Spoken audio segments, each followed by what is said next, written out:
ನಮಸ್ಕಾರ ಸ್ನೇಹಿತರೆ, ಅರೇಣು information YouTube ಚಾನಲ್ಗೆ ಸ್ವಾಗತ. ಮೈಸೂರಿಂದ ಬೆಂಗಳೂರು ಏರ್ಪೋರ್ಟಿಗೆ ಹೋಗಬೇಕಾಗಿತ್ತು. ಹಾಗಾಗಿ ನಾನು ಫ್ಲೈ ಬಸ್ನ ಬುಕ್ ಮಾಡಿದ್ದೆ. ಇದು ರಾತ್ರಿ 9 ಗಂಟೆಗೆ ಹೊರಡ್ತು. ಫ್ಲೈ ಬಸ್ನ ಮೊದಲೇ ಬುಕ್ ಮಾಡಿದ್ರೆ 950 ರೂಪಾಯಿ ಆಗುತ್ತೆ. ಅಲ್ಲೇ ಹೋಗಿ ಟಿಕೆಟ್ ತೊಗೊಂಡ್ರೆ ಸ್ವಲ್ಪ ಕಡಿಮೆ ಕೂಡ ಆಗುತ್ತೆ. ಫ್ಲೈ ಬಸ್ಸಲ್ಲಿ ಲಗೇಜ್ ಬಾಕ್ಸಲ್ಲಿ ಹಾಕಿ ಬಸ್ ಹತ್ತಿದೆ. ಬಸ್ ತುಂಬ ಚೆನ್ನಾಗಿತ್ತು, ಫೆಸಿಲಿಟೀಸ್ ಎಲ್ಲ. ಇದರಲ್ಲಿ ಈವನ್ ಟಾಯ್ಲೆಟ್ ಫೆಸಿಲಿಟಿ ಕೂಡ ಇದೆ. ಕಾಲು ಚಾಚೋಕ್ಕೆಲ್ಲ ತುಂಬ ಜಾಗ ಇದೆ. ಪುಷ್ ಬ್ಯಾಕ್ ಫೆಸಿಲಿಟೀಸ್ ಕೂಡ ಇದೆ. ಆರಾಮಾಗಿ ನಿದ್ದೆ ಮಾಡ್ಕೊಂಡು ಹೋಗ್ಬೋದು.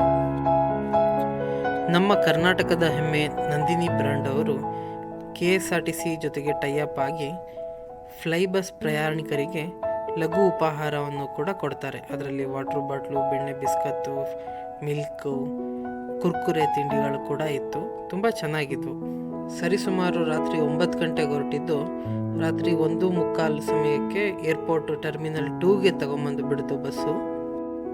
ಇಲ್ಲಿಂದ ಬಸ್ ಇಳಿದು ಲಗೇಜ್ ತಗೊಂಡು ಏರ್ಪೋರ್ಟ್ ಟರ್ಮಿನಲ್ 2 ಕಡೆಗೆ ಹೊರಟೆ. ಏರ್ಪೋರ್ಟ್ ಟರ್ಮಿನಲ್ 1ಗೆ ಇದಕ್ಕೂ ಮುಂಚೆ ಒಂದ್ಸರಿ ಬಂದಿದೆ, ಆದರೆ ಟರ್ಮಿನಲ್ 2ಗೆ ಇದೇ ಮೊದಲ ಸರಿ ಬರ್ತಾ ಇರೋದು. ತುಂಬ ಚೆನ್ನಾಗಿತ್ತು. ನಾನು ಯಾವುದೋ ಬೇರೆ ದೇಶಕ್ಕೆ ಬಂದಿರೋ ಥರನೇ ಫೀಲ್ ಆಗ್ತಾ ಇತ್ತು. ಅಟ್ಮಾಸ್ಫಿಯರ್